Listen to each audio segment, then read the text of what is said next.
I know a lot of you still enjoy lifting weights, and that's okay because gravity's not going away, so building strength against gravity is really important.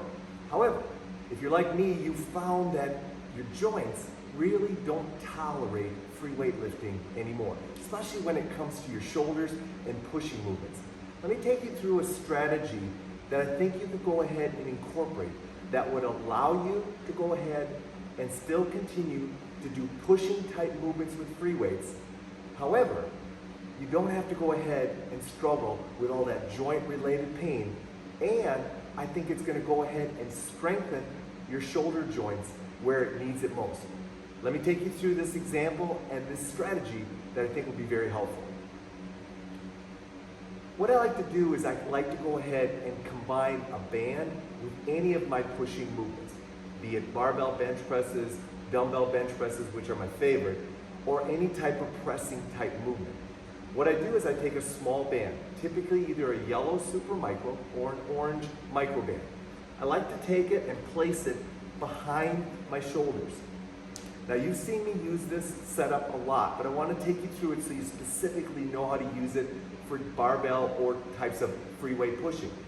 Place it onto your shoulder blades, loop it over top of your hand, and hook it onto your wrist, but specifically put the pressure of the band onto your hand.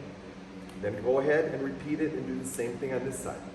Now I like this setup because it allows me a lot of freedom of movement and it's very time efficient. I can set this up, I can go right into my pushing movements, whatever they may be, and I can come out of those and go right into a body weight exercise or a band related pushing movement if I want.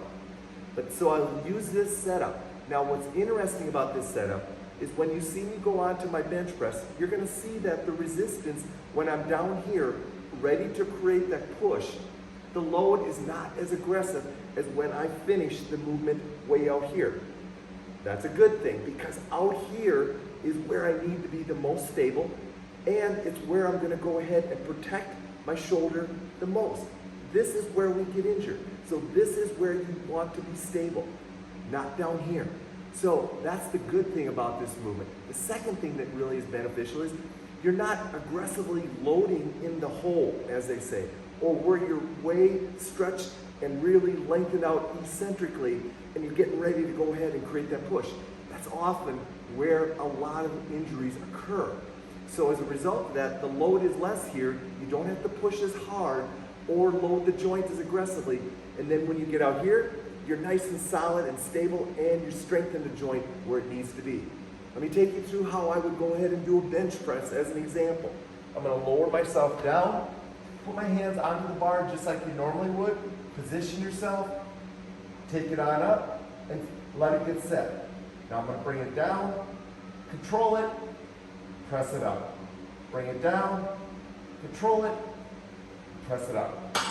Now you'll notice, as I did that movement, I can accelerate the bar, which is another great benefit of this setup. But finally, and the thing that I want you to understand most is, if you're going to lift weights, specifically if you're going to push movement, push resistance, the likelihood is you're going to get either injured when you just go to push, or you're not going to be able to lift the loads that you want. By adding the band, you can lift smaller loads, still get a great workout, and keep your joints, specifically your shoulder and your rotator cuff, healthy.